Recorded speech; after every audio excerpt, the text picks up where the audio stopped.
नमस्कार. श्री स्वामी समर्थ. नमस्कार. कसे आहात आपण मित्रांनो? मला कमेंट्सच्या माध्यमातून बरेचदा लोक त्यांना इतर लोकांमुळे त्यांच्या जीवनात कसे प्रॉब्लेम्स येत आहेत, कसा त्यांना काय त्रास होतोय, अशाबद्दलचे प्रश्न करत असतात. तर त्याचमुळे ना आजच्या व्हिडिओमध्ये आपण 3 अशा प्रकारच्या लोकांबद्दल बोलणार आहोत की ज्यांच्यामुळे आपल्याला बरेचदा प्रॉब्लेम, राग, भांडणं वगैरे या सगळ्या गोष्टी आपल्या आयुष्यात होत असतात. आणि मग आपण व्हिडिओमध्ये याबद्दलच बोलणार आहोत की या लोकांशी मग आपण कशा प्रकारे वागावं, ह्यांची लक्षणं काय आहेत, आपली काय भूमिका असली पाहिजे, आपण काय करावं की ज्याने आपलं आयुष्य शांती आणि समाधानाने भरून जाईल आणि नसती राग, भांडण, कटकट यापासून सुद्धा आपण लांब राहू. तर आजची जी पहिल्या प्रकाराची व्यक्ती आहे ना, ती जाणून घेण्यासाठी पहिले मी तुम्हाला एक छोटीशी गोष्ट सांगतो. एकदा ना एक मुलगी स्वामींच्या केंद्रात आली. तेव्हा तिच्या ओळखीच्या लोकांनी पाहिलं की तिचा चेहरा जो आहे तो सुजलेला आहे. आणि मग त्यांनी सगळ्यांनी तिला विचारलं की अगं हे काय झालं तुझ्या चेहऱ्याला. मग तेव्हा तिने सांगायला सुरुवात केली की काही वर्षापूर्वी ना मला गावी गेलेले असताना एक गाढवाचं पिल्लू फार आवडलं. मी ते घरी घेऊन आली. वडिलांनी मला समजवलं की अगं हा पाळण्याचा प्राणी नाही आहे, पण मला प्राणी पाळण्याची फारच आवड होती. मी वडिलांकडे हट्ट धरला, त्यांच्या मागेच लागले की नाही पप्पा, मला हा गाढव आवडलेला आहे, मी हे गाढव पाळणार, मी त्याला सगळं शिकवेन, सगळं ट्रेनिंग देईन, मग तो छान आपल्यासारखा आपल्याप्रमाणे वागेल.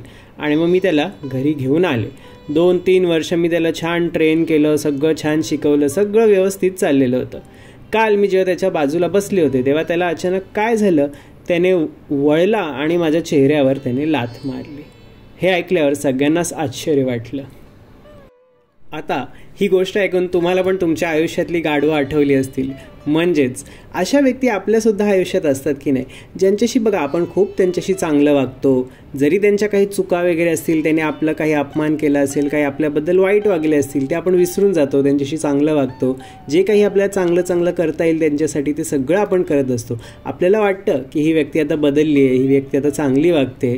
पण वेळ आली ना की ही लोक बरोबर त्यांचा खरा रंग दाखवतात आणि जे काय त्यांना करायचं आहे ना तेच करतात. आणि मग आपल्याला मात्र धक्का बसतो की अरे आपण एवढं सगळं केलं आणि तरी पण ही व्यक्ती असंच वागली, ह्याने आपला विश्वासघात केला, आपल्याला धोका दिला. आपल्याला वाटलं होतं की आता बदलला आहे, आता हा चांगला वागतोय, पण नाही, ह्याचे मूळ जो स्वभाव आहे ना, मूळ जो गुण आहे तो गेला नव्हता. तुम्ही त्या मुलीने कसं गाढवाला ट्रेन केलं, सगळं केलं, पण त्याची जी मूळ प्रवृत्ती होती ना ती गेली नव्हती.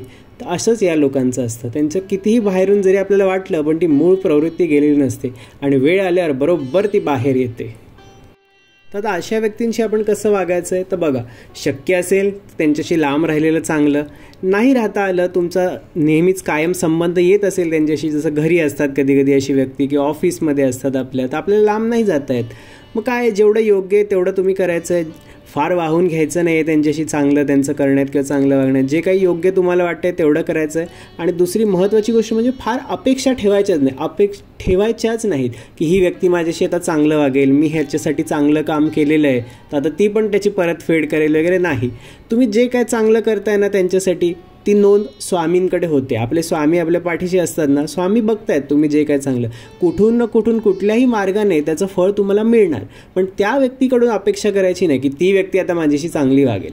हे एक मनात ठेवायचं की ही व्यक्ती अशी आहे, ही कुठल्याही क्षणी कधी असं वागू शकते. पण आपण चांगले आहोत म्हणून आपण व्यवस्थित जे काय योग्य वाटतंय आपल्याला ते आपण करत राहायचं आहे. आपण त्यांच्याशी वाईट वागायचं नाही ते वागले म्हणून. स्वामी आपल्या पाठी आहेत, ते सगळं बघत असतात. सगळ्यांचा हिशोब स्वामी वेळोवेळी करून त्यांना त्याचं फळ देत असतात. आता आपली दुसऱ्या प्रकारची जी व्यक्ती आहे ना, त्याला आपण म्हणू शकतो की निंदा आणि कटकट करणारी व्यक्ती. बघा, आपल्या ग्रुपमध्ये, मित्रमैत्रिणींच्या, ऑफिसमध्ये, बिल्डिंगमध्ये, सोसायटीमध्ये अशा व्यक्ती असतात की नाही. बघा, जे सतत कशाची तरी तक्रार करत राहणार, काही असलं तरी त्यात काहीतरी खोट काढणार, किंवा ना त्यांना दुसऱ्यांची निंदा करायला जाम मजा येते, दुसऱ्याबद्दल काहीतरी बोलायला. आपण असं जमलेलं असू मित्रमैत्रिणी किंवा आपण कुटुंबातले लोक वगैरे असो, आणि मग ही व्यक्ती येते आणि एखाद्याबद्दल मग निंदा नालस्ती त्याच्याबद्दल काहीतरी बोलत राहणार, वाईट साईड बोलणार. त्यावेळेला आपण ते एन्जॉय करतो, आपल्याला मजा येते, आपण हसतो बिसतो. असं होतं बरेचदा असे, कारण त्यांची पद्धत पण तशी असते सांगण्याची, गमतीदार पद्धतीने ते रंगवून त्या एखाद्याच्या वाईट गोष्टी तुम्हाला सांगतात. पण ह्या लोकांपासून ना आपण पण सावध राहायचं आहे. का माहिती आहे का? कारण ही जी लोकं आहेत ना, जी दुसऱ्याबद्दल इतक्या रंजक प्रकारे बोलून तुम्हाला त्यांच्या वाईट साईड गोष्टी सांगू शकतात, तर ही लोकं ना तुमच्याबद्दल सुद्धा त्यांच्याकडे बोलणार. असं आणि असतंच. ज्या लोकांना ही सवय असते ना दुसऱ्याबद्दलची, त्यांचं कोणी सख्खं नसतं, ते सगळ्यांबद्दल बोलणार, ह्याच्याबद्दल त्याच्याकडे, त्याच्याबद्दल ह्याच्याकडे असं. तर ते तुमच्याबद्दल सुद्धा बोलू शकतात मागे. मग आता आपण काय करायचं आहे तर बघा, ह्या लोकांपासून ना जमत असेल तर लांब राहायचं, नसेल जमत, आता ग्रुपमध्ये आहे, अचानक तुम्हाला निघून जाता नाही आलं तर काय करायचं की त्यांच्या सोबत बोलताना ना त्या दुसऱ्या व्यक्तीबद्दल आपण वाईट बोलायचं नाही. तो बोलतोय ना त्याला बोलू द्या, आपण नसेल जमत तर हो हो फक्त करायचं, थोडंफार हसलात ठीक आहे, पण आपण आपल्या तोंडून त्या व्यक्तीबद्दल काही बोलायचं नाही. उलट जमलं तर चांगलंच बोलायचं. कारण कसं आहे, मग जेव्हा त्या व्यक्तीला कळेल की अरे हा माझ्याबद्दल चांगला बोलला, तेव्हा त्या व्यक्तीला सुद्धा तुमच्याबद्दल ना आदर वाटेल. आणि दुसरा धोका या लोकांपासून असा असतो ना की जर त्यांच्या त्या बोलण्यामुळे, ते तुम्हाला सांगितलं रंजितपणे एकदम रंगवून बोलतात, त्यात उत्साहात येऊन तुम्ही जर दुसऱ्यांबद्दल काय वाईट साईड बोललात ना तर ही लोकं ते टिपतात आणि मग ते त्या व्यक्तीला जाऊन सांगणार की हा अमुक अमुक तुझ्याबद्दल हे असं असं बोलत होता.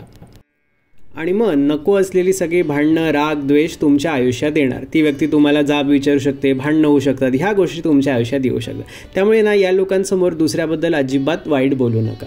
आणि बघा, मुळात वाईट बोलायचंच नसतं दुसऱ्यांबद्दल. भले ती व्यक्ती वाईट आहे, कशी आहे माहिती आहे, आपले स्वामी आहेत ना ते बघत असतात कोण कसं आहे काय, आणि स्वामींना आवडत नाही आपण दुसऱ्यांची निंदा केलेली. त्यामुळे जरी जे काय असेल ना तरी आपल्या तोंडून आपण कोणाची निंदा करायची नाही. आणि अशा रंजक प्रकारे वगैरे तर अजिबातच करायची नाही. दुसऱ्यांना हसू येईल वगैरे अशा प्रकारे गमतीदार प्रकारे सांगून दुसऱ्याच्या वाईट गोष्टी, हे तर अजिबातच करायचं नसतं. बघा, तुम्ही तुमचं मन मोकळं करू शकता. एखादी व्यक्ती वाईट आहे, त्याने तुम्हाला त्रास दिला आहे, तर त्यांनी जे काय आहे ते तुम्ही नीटपणे बोलू शकता.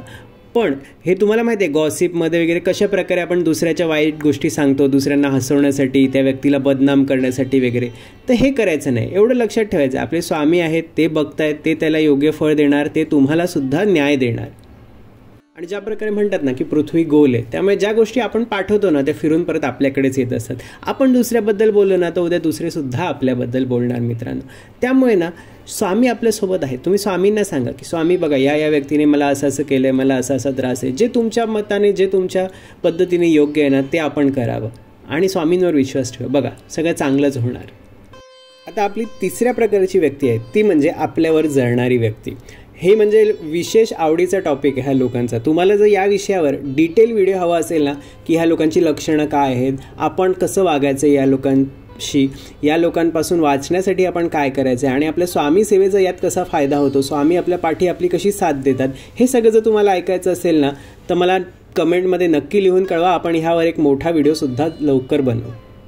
आता ही जी लोकं असतात ना आपल्याला जळणारी लोकं, त्यांना आपलं चांगलं झालेलं बघवत नसतं किंवा त्यांना ना आपल्याला आनंदात बघवत नसतं. आपण आनंदात आहोत, खुश आहोत हे त्यांना बघवत नसतं. का तर त्यांच्या आयुष्यात त्यांचे काही ना काही प्रॉब्लेम असतात, कधी खरे असतात किंवा त्यांच्या मानसिक पण काहीतरी, त्यांचे मनात काहीतरी प्रॉब्लेम असतात की म्हणजे ह्या व्यक्तीकडे हे सगळे म्हणून ही खुश आहे, माझ्याकडे नाही म्हणून मी दुःखी आहे. आणि मग ते आपल्यावर जळतात की ह्याच्याकडे जे आहे ना ते मला मिळालं पाहिजे. अशी अनेक त्यांच्या प्रकारचे त्यांचे प्रॉब्लेम असतात. आणि मग त्यामुळे ते काय करतात, तो त्यांचा जो काय राग, असंतुष्टता जी काय असते ना ते सगळं आपल्यावर ते प्रोजेक्ट करतात, म्हणजे आपल्यावर तो राग काढतात. मग ते काय करणार, तुमच्याबद्दल मागे बोलणार. आपण मगाशी ऐकलं ना, मगाशी दुसऱ्या प्रकारची लोकं, तसं तुमच्याबद्दल मागे बोलणार, दुसऱ्यांकडे तुमची बदनामी करणार. किंवा मग तुमच्या समोरासमोर पण ते लोक ना तुम्ही काय बोललात की त्याला विरुद्ध काहीतरी बोलणार, मुद्दाम काहीतरी टोमणे मारणार. तुमचं काही चांगलं झालं असेल, चांगलं होत असेल तर मुद्दाम त्याच्यावर काहीतरी टीका काढणार, त्याच्यात काहीतरी खोट काढणार. म्हणजे अशा प्रकारे ना ह्यांचा काय हेतू असतो माहिती आहे का, की तुमची मनःशांती जी आहे, तुमचा जो आनंद आहे तो हिरावून घ्यायचा. त्यांनी असं केलं, तुम्हाला टोमणे मारले, काहीतरी टीका केली, मग तुम्ही भडकणार, तुम्ही जाब विचारणार, भांडणं होणार. आणि मग हेच त्या लोकांना हवं असतं की कसं तुम्हाला अशांत केलं, तुमचा जो आनंद होता, तुमची जी शांतता होती मनाची ती कशी घालवली, तुम्हाला डिस्टर्ब केलं. ह्यात त्यांना आसुरी आनंद मिळतो. आणि आपण हेच करायचं आहे, हाच आनंद त्यांना मिळून द्यायचा नाही आहे. त्यांचं हे जे काही वागणं आहे ना त्याने आपण अजिबात एफेक्ट व्हायचं नाही, आपल्यावर त्याचा परिणाम होऊ द्यायचा नाही. त्यांना आपल्याला आपली जी मनःशांती आहे ती डिस्टर्ब करू द्यायची नाही. बघा, आता ह्यांच्यापासून वाचण्यासाठी आपण काय करू शकतो, तर त्यांचं जे काही बोलणं आहे ना त्याच्यावर रिॲक्ट करायचं नाही. जरी त्यांनी टोमणा मारला, काहीतरी विरोधात करण्यासारखं ते काहीतरी बोलले, त्याच्यावरनं लगेच आपण रिॲक्ट करायचं, भडकायचं नाही. दुसरी गोष्ट म्हणजे जरी त्यांनी काय टीका टिप्पणी केली तुमच्या ह्याच्यावर, तुम्हाला माहिती आहे ना तुम्ही चांगलं करताय, तुम्ही काय समजा कपडे घातले तर ते चांगले आहेत, मग जरी त्यांनी टीका केली काही बोलले तरी नाराज व्हायचं नाही. आपल्याला माहिती आहे ना आपण व्यवस्थित करतोय, सगळं चांगलं आहे. त्यामुळे त्यांच्या ह्या गोष्टीकडे दुर्लक्ष करायचं आणि आपली मनःशांती जी आहे ती आपण शांत सेफ ठेवायची आहे. आपणच त्याची रक्षा करायची आहे. आणि चांगली पण लोकं असतात की नाही आपल्या आजूबाजूला, तुमचे जे मित्र असतील किंवा जे चांगले नातेवाईक असतील ते तुम्हाला चांगल्या पण गोष्टी सांगत असतील की नाही, त्याकडे फोकस करायचा आहे. ह्या फालतू गोष्टींकडे फोकस करायचा आहे आणि यांचा इग्नोर करायचा. बाकी आपण म्हटलं तसंच स्वामी आपल्यासोबत आहेत, ते बघतच असतात जे काही आहे ते. त्यामुळे स्वामींना सगळं सांगायचं, त्यांनाच प्रार्थना करायची की स्वामी याला सुबुद्धी द्या, हे जे काय चाललं आहे ह्याला कळू दे, जे काय चाललं आहे ते ह्याला सुबुद्धी द्या आणि माझं मात्र रक्षण करे या सगळ्या अशा लोकांपासून. बाकी आपलं मन शांत ठेवण्यासाठी स्वामींचं मनापासून नामस्मरण करत राहा. स्वामी तुम्हाला या सगळ्या प्रकारच्या लोकांपासून नक्की वाचवतील. पण काही खबरदारी आपण पण घ्यायची असते, ते आपण आजच्या व्हिडिओमध्ये बोललेलो आहोत. तर आजचा हा व्हिडिओ तुम्हाला कसा वाटला ते मला नक्की कमेंट्समध्ये लिहून कळवा. आवडला असेल तर लाईक करा आणि आपलं स्वामींचा महिमा या चॅनलला सबस्क्राईब करायला विसरू नका. चला तर मग, स्वामी तुम्हाला नेहमी सुखात, आनंदात आणि सुरक्षित ठेवो हीच त्यांच्या चरणी प्रार्थना. धन्यवाद. श्री स्वामी समर्थ.